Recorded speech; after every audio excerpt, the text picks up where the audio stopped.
Just because the Fed is cutting interest rates doesn't, it's not a panacea. It doesn't ameliorate all of our problems. We still have massive asset bubbles in the real estate market, in the equity market, and in the credit markets. That didn't go away. As a matter of fact, they could be getting much worse because of what he's doing. I don't think Jerome Powell's nefarious by nature, but I mean, he's got to be aware that the policies enacted after COVID, which was $6 trillion of deficit spending, $5 trillion of debt monetization by the Federal Reserve, by expanding its balance sheet in that short duration of time, that has eviscerated most of the middle class. So it's, Jerome, it's not the rate of change of inflation that he should be cheering. Okay, so it was 9% according to official statistics, and now it's 3% or 2.5%. Core rate is 3.2, headlines 2.5. Big deal. It's the level of prices that is the problem for most Americans. So if you look at average hourly wages, they're up about 22% over the past 4.5 years, and CPI is up about 22% over the last 4.5 years. Well, congratulations, there's no problem that you say, okay, but wait a second. If you use the CPI, it's not such a big deal. But if you look at things like the home prices that are up over 50%, insurance costs 50%, food costs over 30%, car prices up, over 40%. So in reality, inflation's up about 50%, and their wages are up 22%. And that's average wages, Elijah. It's not the median wage, it's average wages. So it's skewed towards the top end, because the top, 10% or 1%, the top 20% of the population is doing pretty good. Their stocks are up and their houses are up and they're feeling pretty good. But most people have been, if you're a renter or if you don't have a decent job, you're just struggling to survive every day. So the answer is, I'm befuddled because, to answer your question, I don't understand why he's declaring victory over inflation. He should be saying what consumers really need is deflation to bring prices back in line, asset bubbles back in line with reality, or to a price that can be supported by the free market. And he's not doing that. He's declaring victory. So, but here's the thing. He cut by 50 basis points, but does that fix everything that's wrong with the world? And you listen to Wall Street, you think, oh, the Fed's got our back. Well, the last few times the Fed cut by 50 basis points didn't work out so well. So they cut rates in 2020 because of COVID very quickly, in a few months down to zero. But the S&P still lost 35% of its value. And in 2007, they cut rates in the summer by 50 basis points because they realized there might be a problem, even though it was contained, and we weren't in a recession. The Fed had our back, and the Fed put was back in place in the summer of 2007, but the stock market still went down by 50%, the S&P, in the ensuing couple of years. And the same thing in 2000. In 2000, the Fed started cutting rates too. And it didn't. And 2 years later, we were down 50% in the S&P 500. So the fact that the Fed is cutting interest rates, I think they started in 2001. Just be specifically correct. But just because the Fed is cutting interest rates doesn't, it's not a panacea. It doesn't ameliorate all of our problems. We still have massive asset bubbles in the real estate market, in the equity market, and in the credit markets. That didn't go away. As a matter of fact, they could be getting much worse because of what he's doing. But I think, if you ask me, my opinion, and you did because you had me on your show, I don't think what he's doing is good enough. I think it's too little, too late. I mean, we still have quantitative tightening going on, right? I mean, the Fed's balance sheet is still shrinking, so the Fed's not adding liquidity. The Chinese are adding a lot of liquidity, but that's renminbi. It's not a fully convertible currency, so it's not clear to me how that immediately turns around the liquidity issue that we have. The reverse repo facility is almost completely dry.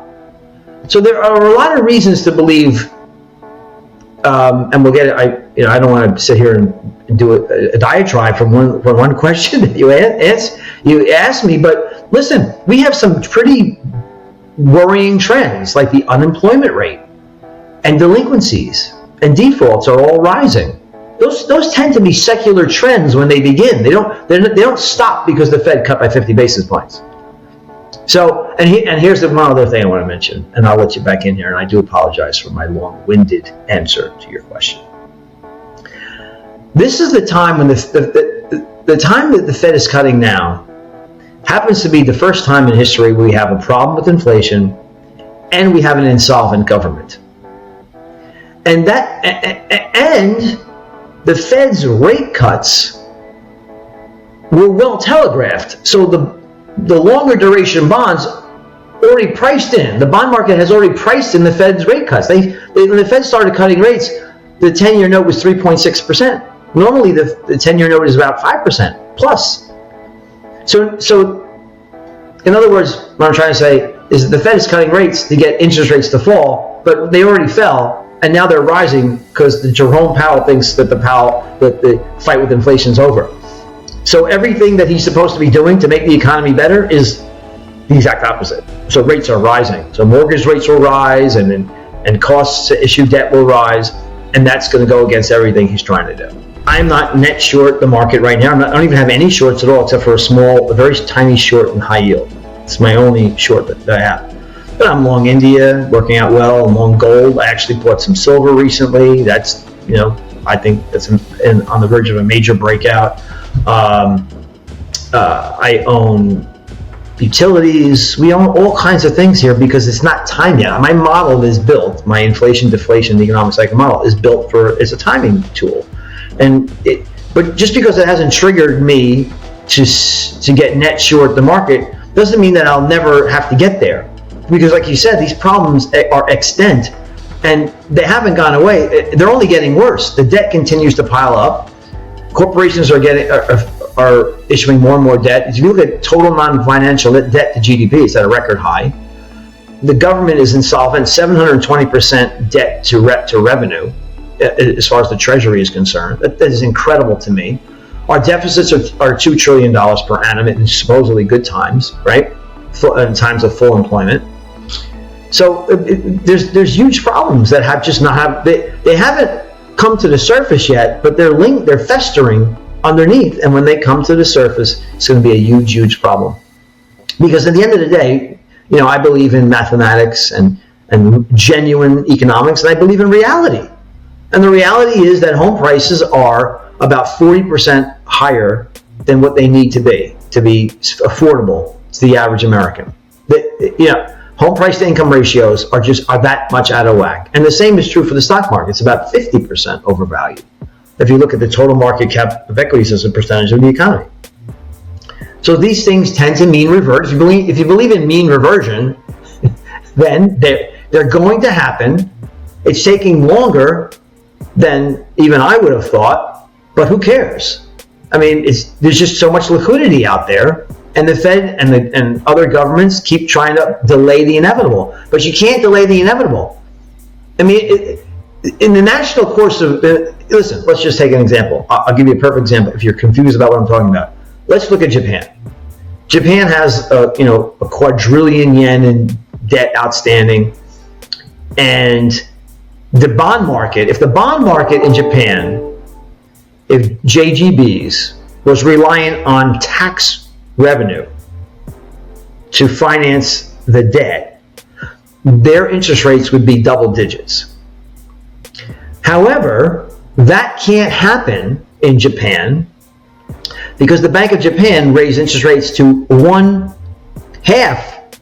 of 1%, and it caused a chaos in the global markets because it was an unwind of the yen carry trade and markets were flushed down the toilet.